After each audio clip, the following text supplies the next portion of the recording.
पिछले दिनों पाकिस्तान गया तो मीडिया पर हर तरफ मुल्क के डिफॉल्ट होने की बातें चल रही थी, और जब कभी रेस्टोरेंट या बाजारों में जाते थे तो यहाँ अमेरिका के मॉलों से ज्यादा वहाँ पर रश नजर आता था। ये सब देखकर जहन में एक सवाल आता था कि ऐसा मुल्क कैसे डिफॉल्ट हो सकता है। माशी माहिरीन पाकिस्तान के बारे में वो बात जानते हैं जो अक्सर अवाम को भी नहीं पता, और वो बात ये है कि इस मुल्क की इकोनॉमी, इस मुल्क की मईशत जैसी दिखती है वैसी है नहीं। मतलब ये कि जो चौपड़ों में लिखा है, जो ऑफिशियल हुकूमती आदाद व शुमार में लिखा है, उससे कई ज़्यादा बड़ी पाकिस्तान की इकोनॉमी है। मसलन ऑफिशियल फिगर्स के मुताबिक पाकिस्तान की जो मईशत है, जीडीपी, वो तकरीबन 300 अरब डॉलर के बराबर है। लेकिन ये वो नंबर है जो लोग रिपोर्ट करते हैं। पाकिस्तान में एक बहुत बड़ी तादाद लोगों की ऐसी है जो कैश में डील करते हैं, या जो अपनी अपना प्रॉफिट जो है हुकूमत को रिपोर्ट नहीं करते, या अपनी इन्वेस्टमेंट्स वगैरह जो है वो छुपाते हैं, हुकूमत को रिपोर्ट नहीं करते। ये पाकिस्तान की ब्लैक इकोनॉमी है, और कई अंदाजों के मुताबिक ये असल इकोनॉमी से भी काफ़ी बड़ी है, शायद $1 ट्रिलियन के बराबर या उससे भी ज़्यादा। यानी इस मुल्क की असली मईशत अंधेरे में छुपी हुई है। अब सवाल ये है कि अंधेरे में छुपी हुई इस इकोनॉमी को, या ब्लैक इकोनॉमी को,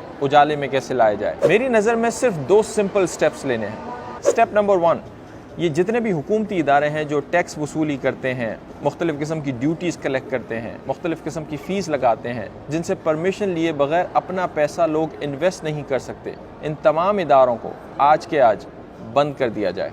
इंपोर्ट एक्सपोर्ट पर जितनी पाबंदियाँ लगाई हुई हैं, इन सब को ख़त्म कर दिया जाए। जितने भी बिजनेसेस इस मुल्क में हैं, छोटी दुकान से लेकर बड़े बड़े बिजनेसेस तक, इन तमाम के ऊपर से जो रूल्स और रेगुलेशन की तलवार लटकी हुई है, इसको हटा दिया जाए। हुकूमत आपसे ये कहती है कि ऐसा करने से हुकूमत की आमदनी कम हो जाएगी, टैक्स कलेक्शन कम हो जाएंगे, लेकिन जो असल बात वो आपको नहीं बताते वो ये कि ऐसा करने से, इन रूल्स और रेगुलेशंस को ख़त्म करने से मुल्क में बिजनेस एक्टिविटीज़ इतनी बढ़ जाएगी जो आपकी सोच है। इंपोर्ट पर पाबंदी हटाने से क्या होगा? बहुत सारी गाड़ियाँ इंपोर्ट होने लगेंगी, बहुत सारे सेल फोन्स इंपोर्ट होने लगेंगे, बहुत सारी और चीज़ें इंपोर्ट होने लगेंगी।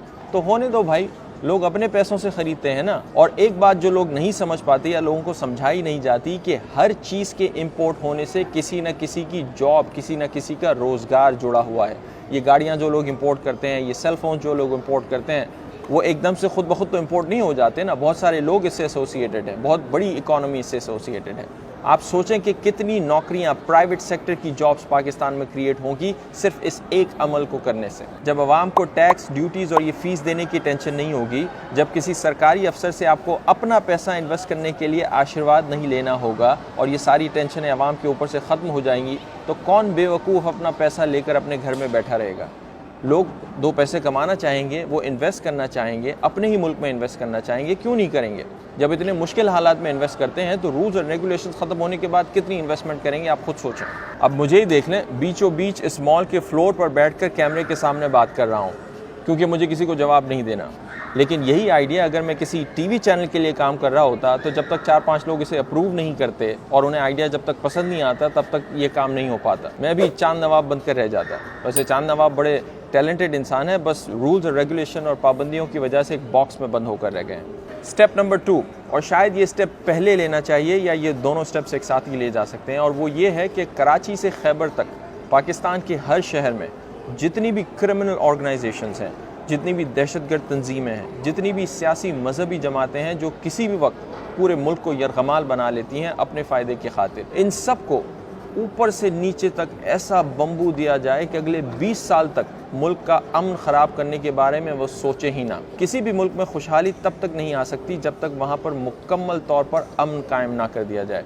जब शहरियों को ये एहसास हो जाता है कि इस मुल्क में उनकी जान और माल की हिफाजत होती है, जब अपने आप को सेफ़ फील करते हैं, जब ये फील करते हैं कि उनकी इन्वेस्टमेंट सेफ़ हैं, तो वो खुल कर पैसा इन्वेस्ट करते हैं, और उनके पैसा इन्वेस्ट करने से दूसरे शहरियों के लिए बहुत सारी जॉब्स क्रिएट होती हैं। वो नए नए आइडियाज़ लेकर आते हैं, वो रिस्क लेते हैं, आपके लिए नई नई प्रोडक्ट्स और सर्विसेज लेकर आते हैं, क्योंकि उन्हें पता है कि उनका पैसा इस मुल्क में महफूज है, उनकी प्रॉपर्टी इस मुल्क में महफूज है।